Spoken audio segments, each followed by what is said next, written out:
All of us here at ABC News have devoted this week to hearing from you, addressing your questions, searching for solutions as we mourn Newtown as a nation.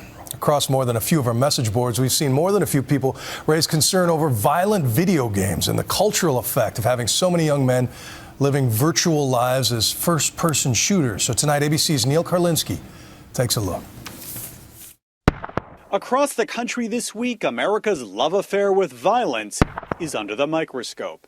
Two of Hollywood's hottest new releases, both shoot-'em-ups, Jack Reacher and Django Unchained. Last chance, fancy pants. Very well. Canceled premieres out of respect. Then came a nighttime TV ad for the video game Hitman Absolution, which led former top Obama advisor David Axelrod to tweet, "Shouldn't we also quit marketing murder as a game?"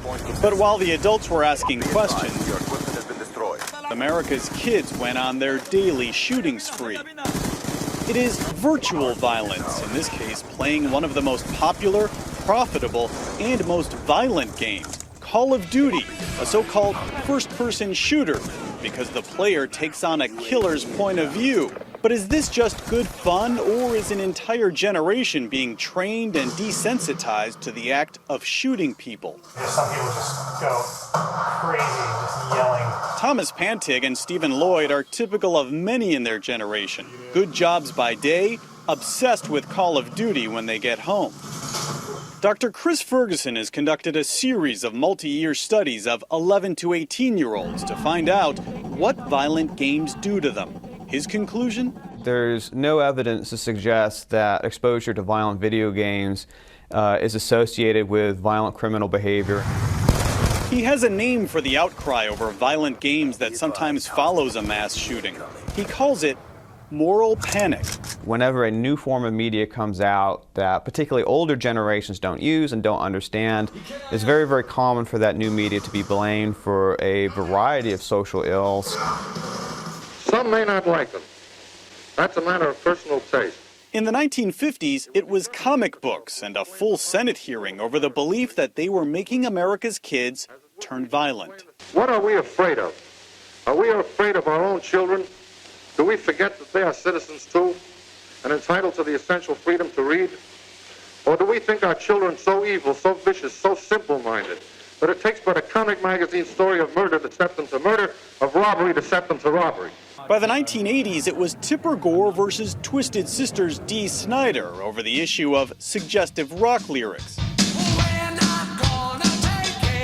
Why do you think there is so much sadomasochism and bondage in some of these new songs? Ms. Gore was looking for sadomasochism and bondage, and she found it. But Dr. Victor Strasburger says today's video games are different, more real, more intense than anything that's come before. He supports this American Academy of Pediatrics finding. The evidence is now clear and convincing. Media violence is one of the causal factors of real-life violence and aggression. Kids spend an incredible amount of time with the media, 7 to 11 hours a day.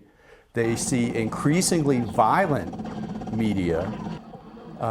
We all acknowledge that the media have an impact. Why in this country would we spend $250 billion a year on advertising if we didn't think advertising affected people?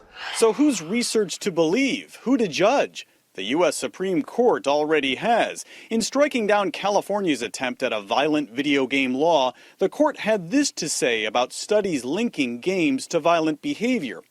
These studies have been rejected by every court to consider them, and with good reason. They do not prove that violent video games cause minors to act aggressively. Bonnie Ross, a mother of 2 young children with her own concerns, also happens to run one of the most successful first-person shooter games around, Halo 4.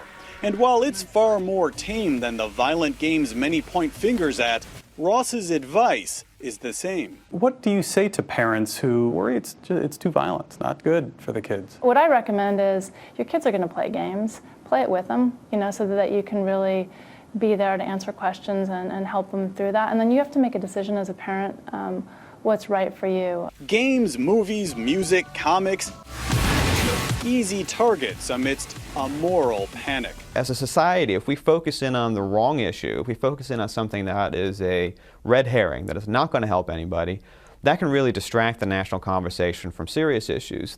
I'm Neil Karlinski for Nightline in Seattle.